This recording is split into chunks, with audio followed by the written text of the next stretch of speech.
Hey there everybody, Fred here looking at the strategy game Antiyoy. Antiyoy is made by the development team Yiotro, who seems to only focus on semi-abstract strategy games. Antiyoy is of course no exception. It's a semi-abstract resource management game. It's only available on Android devices, so if you're working with an iPhone or an iPad, I'm afraid you might be out of luck. However, if you're working with an Android device, I think I've found a simple yet satisfying game that you probably will find somewhat addicting. Let me show you why.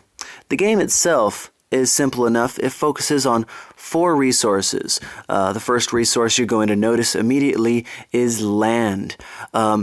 Every game consists of a map made up of hex tiles of different colors. Your color will always be this light green that you see here.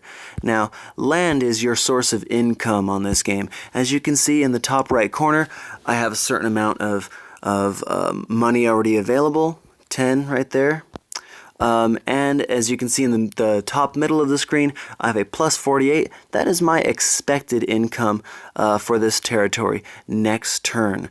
I'm going to use my money to fortify my land, buy some troops, and hopefully expand into other territories and increase my income eventually so that I can conquer the entire map.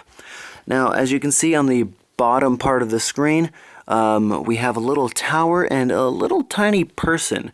These are some things that I can buy.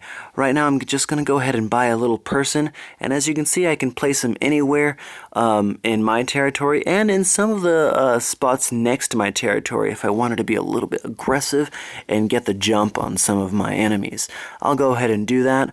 After all, I can make more money that way and keep them from making a little bit of money.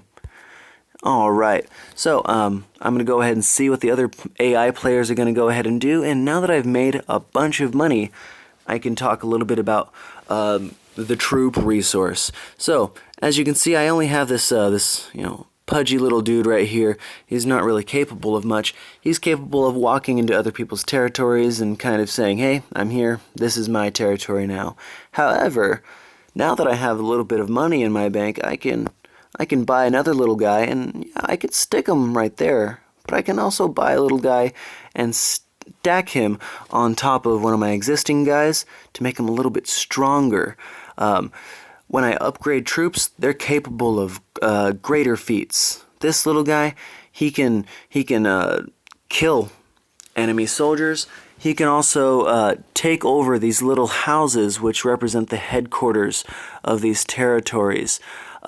He can take those over, and so really it just becomes very useful to stack your troops over time.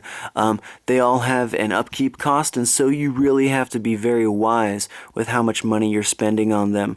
Remember to always keep your eye on how much money you have and how much money you're making each turn.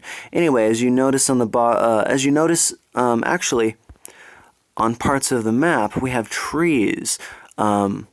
They look harmless enough. However, trees are gigantic value destroyers. They decrease the value of the territory that they're in, and so you want to use your people to move over to the trees and cut them down as soon as you possibly can, because they grow like wildfire in this game and they will really ruin your entire strategy. The last resource that I want to tell you about are these towers on the bottom of the screen next to these little men. I'll click on a tower. And these are simple defensive structures. They have no upkeep and they stay where they're put. What a tower does is it'll keep other players from being able to move around them, basically.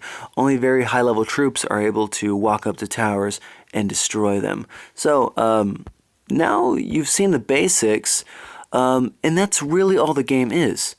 Turn by turn, as you can see here, every player, every AI army, and hopefully you will too, will begin to grow armies, set up defensive structures, upgrade soldiers, and just spread out and try to conquer the world.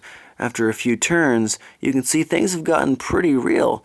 Lots of men sporting spears. We have a man in a suit of armor, a very high-level troop here. Eventually, the this slugfest will continue until there's a major power in the world map here, and that person will be considered the winner. Alright, so let's go ahead and go back. That was the editor mode. I wanted to show you a quick map that I made just for presentations purposes. However, there's also a skirmish mode, which will give you a randomized scenario, let you duke it out with the AI on various settings. You can set up the difficulty, you can set up the map size, you can set up the number of human players, and the number of AI teams, which will be indicated by the number of colors here. There's a tutorial mode, which will show you how to play the game. Excuse me. Probably a little bit better than I can, really. There's a campaign mode, which will, unlike skirmish mode, set you up with various preset scenarios that will all feature their own unique challenges. And as you can see, there's quite a bit of them. There are 70 challenges. So this game can keep you going for a long time just by playing the campaign mode.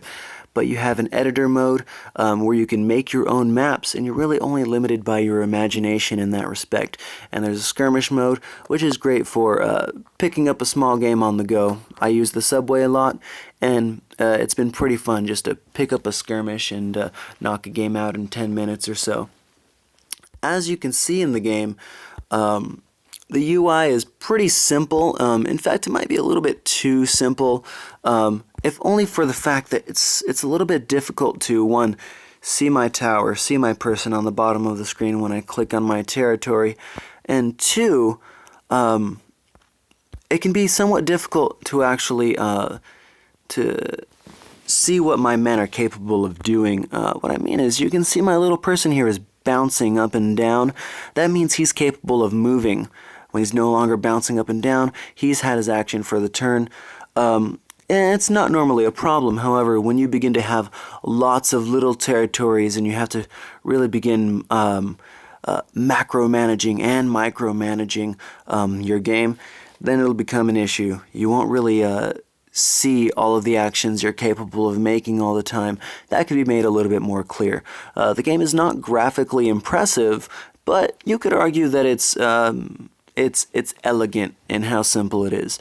I have no complaints with its graphics. I actually quite like its simple style. I like that there's not a lot of clutter because it helps me just focus on the game and play it very quickly. You can hear no music, and that's because there is no music in this game. That might be a drawback. However, it's such a simple game, such a fast game to play, that I don't think that's really an issue.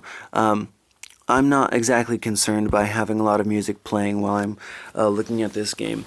Now, this game is fun. This game has been a little bit addictive for me. I put it down and then I pick it up maybe a few weeks later, and I'll play it for a few days at a time. It's for a free game, extremely jam-packed with value, as I might say. It doesn't have a lot of variables. It's not a number crunching game. If you're looking for a deep strategic game, you're not going to find it here. However, if you're looking for some strategy, some strategy, some tactics, and a quick one-off, I think this is a great game. It's completely free. I see no reason not to just give it a swing. Alright guys, thank you for listening to me rant, and have a great day. Bye-bye.